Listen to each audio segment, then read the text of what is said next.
nama saya Aurelia Putri Kalam, biasa dipanggil Putri. Saya dari kelas 11I. Di sini saya akan menjelaskan sedikit materi tentang cerpen atau cerita pendek. Yang pertama, pengertian dari cerita pendek.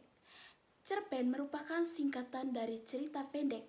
Nah, cerita pendek atau cerpen adalah salah satu jenis karya sastra yang berbentuk prosa fiksi.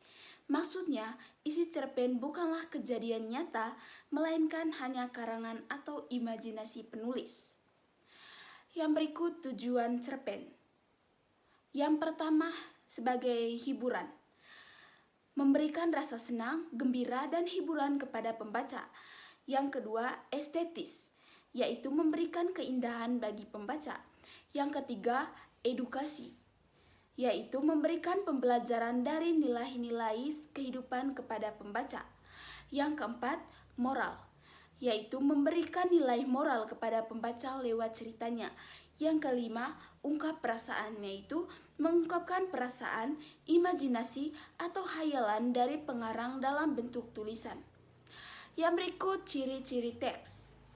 Yang pertama, fiksi. Cerpen merupakan karya fiksi yang dibuat berdasarkan imajinasi penulis. Yang kedua, singkat. Cerpen memiliki jumlah kata yang terbatas, biasanya berkisar antara 1.000 hingga 10.000 kata. Yang ketiga, fokus. Cerpen hanya fokus pada satu aspek atau inti cerita. Yang keempat, alur tunggal. Cerpen memiliki alur cerita tunggal atau satu jalan cerita saja. Yang kelima, tokoh terbatas. Cerpen tidak memiliki banyak tokoh, biasanya hanya 1-3 orang saja. Yang ketujuh, gaya bahasa. Cerpen menggunakan bahasa yang sugestif, tajam, serta provokatif atau menarik perhatian pembaca. Yang kedelapan, pesan mendalam. Cerpen memberikan pesan dan kesan yang sangat mendalam sehingga mampu membuat pembaca akan ikut merasakan kesan dari cerita. Yang kesembilan, dapat dibaca sekali duduk. Cerpen dapat dibaca atau diselesaikan dalam sekali waktu tanpa membutuhkan waktu yang lama. Yang berikut unsur-unsur cerpen. Yang pertama itu unsur intrinsik. Ada berapa unsur intrinsik yang ada pada cerpen? Yang pertama, tema. Gagasan dasar atau ide cerita yang bisa diambil dari berbagai hal, seperti pengalaman pribadi, masalah sosial, sejarah, dan lain-lain. Yang kedua, tokoh. Karakter-karakter yang terlibat dalam cerita, seperti tokoh utama, pendukung, antagonis, protagonis, dan tritagonis.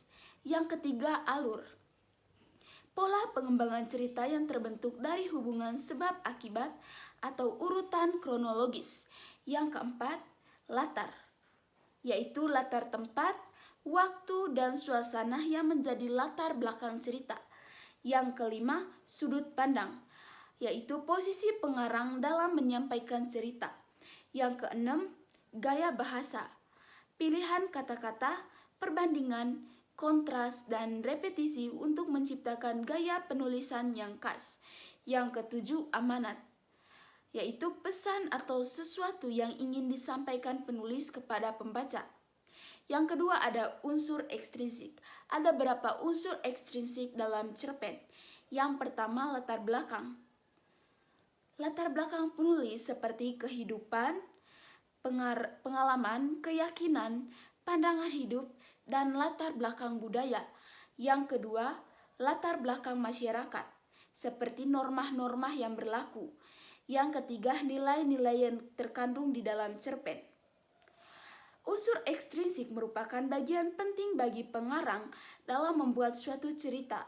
Unsur ini tidak terlepas dari kehidupan masyarakat dan secara tidak langsung mempengaruhi bangun cerita.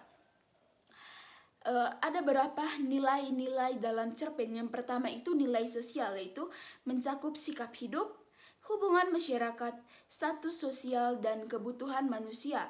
Yang kedua, nilai budaya, mencakup kebiasaan, tradisi, dan adat istiadat masyarakat yang diceritakan. Yang ketiga, nilai norma, nilai moral, berhubungan dengan akhlak dan budi pekerti yang berlaku dalam kehidupan masyarakat. Yang keempat, nilai agama. Berkaitan erat dengan norma dan kaidah agama serta mengandung pesan keagamaan.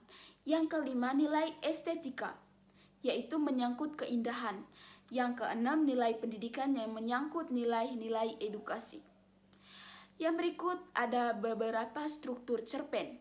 Yang pertama itu abstrak, yaitu ringkasan singkat dari isi cerita, meskipun tidak selalu ada dalam setiap cerpen. Yang kedua, orientasi. Orientasi yaitu bagian awal yang memperkenalkan latar atau waktu, tempat, dan suasana, tokoh, dan latar belakang cerita. Yang ketiga, komplikasi, yaitu bagian yang berisi rangkaian peristiwa atau masalah yang memicu konflik utama dalam cerita. Yang ketiga, evaluasi, yaitu bagian yang menggambarkan klimaks atau puncak masalah dalam cerita, di mana pengarang mulai memberikan petunjuk tentang bagaimana masalah akan diselesaikan. Yang kelima, resolusi, yaitu bagian yang berisi menyelesaikan konflik atau masalah yang terjadi dalam cerita. Yang keenam, koda, yaitu bagian akhir yang memberikan kesan terakhir atau pesan moral kepada pembaca. Yang berikut, kebasahan teks cerpen. Yang pertama, kata, yaitu menggunakan kata sifat untuk menggambarkan tokoh, latar, atau suasana. Yang kedua, menggunakan kata kerja untuk menggambarkan peristiwa atau perasaan. Yang ketiga, menggunakan kata keterangan untuk menunjukkan waktu atau tempat. Yang keempat, menggunakan kata hubung untuk menyatakan urutan waktu. Yang kedua itu kalimat.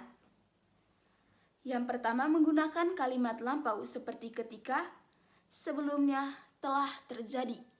Yang kedua, menggunakan kalimat tidak langsung seperti mengatakan bahwa, menurutkan, menanyakan. Yang ketiga, menggunakan kalimat langsung seperti percakapan antar tokoh dengan tanda kutip. Yang ketiga, ada gaya bahasa. Yang pertama itu menggunakan gaya bahasa deskriptif untuk menggambarkan tokoh, latar, atau suasana. Yang kedua, menggunakan gaya bahasa konotatif seperti besar kepala yang berarti sombong. Yang ketiga, menggunakan majas seperti perumpamaan, metafora, personifikasi, dan alegori. Yang keempat, menggunakan bahasa tidak baku untuk percakapan atau dialog antar tokoh.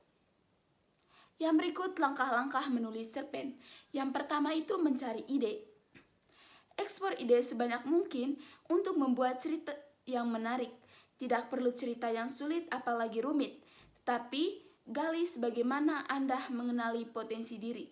Berdasarkan minat dan keahlian dalam mencari ide cerita, bisa dari hal-hal yang berkaitan dengan kehidupan sehari-hari.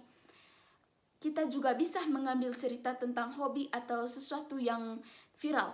Yang kedua itu menentukan tema cerita. Dari banyaknya ide cerita yang sudah terkumpul, maka langkah selanjutnya menentukan tema cerita. Misalnya, tema cerita tentang kisah cinta anak remaja dan lainnya. Tema tidak harus rumit, namun mampu memberikan gambaran secara umum kepada pembaca mengenai isi cerita. Untuk itu, tema yang disebut pondasi suatu cerita harus kokoh dan kuat. Yang ketiga itu menulis sesuai gaya penulis sendiri. Dalam menulis cerita, baik itu cerpen atau novel, akan lebih baik menggunakan gaya tulisan sendiri. Jangan memaksakan diri sendiri untuk menulis seperti penulis favorit Anda. Tulislah cerita yang akan menjadi ciri khas tulisan Anda. Ini juga menjadi salah satu poin untuk dikenal oleh pembaca. Yang keempat itu perhatikan struktur cerpen. Yang kelima, membuat alur dan plot cerita.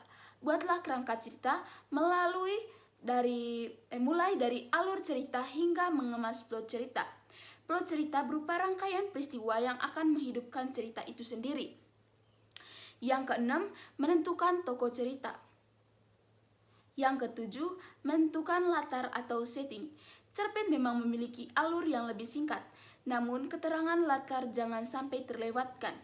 Latar atau setting meliputi tempat, waktu dan suasana. Misalnya ketika menulis cerita kesehatan anak sekolah, bisa memilih latar tempat di sekolah. Sedangkan contoh untuk latar suasana, bisa menekankan suasana, alasan, maduk, akibra, dan masih banyak lagi.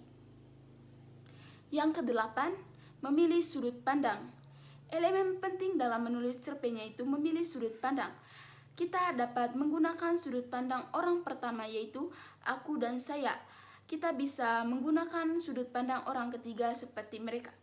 Jika sudah mengikuti langkah-langkah menulis cerpen di atas, selanjutnya mulai menulis paragraf pertama. Buatkan kalimat membuka yang menyentuh dan pembaca penasaran dengan alur cerita hingga akhir. Selain itu, kemas cerita dengan pesan yang mudah tersampaikan kepada pembaca. Tentu saja hal ini dipengaruhi oleh pemilihan ide, tema, dan alur cerita yang baik. Itu saja dari saya, sekian dan terima kasih.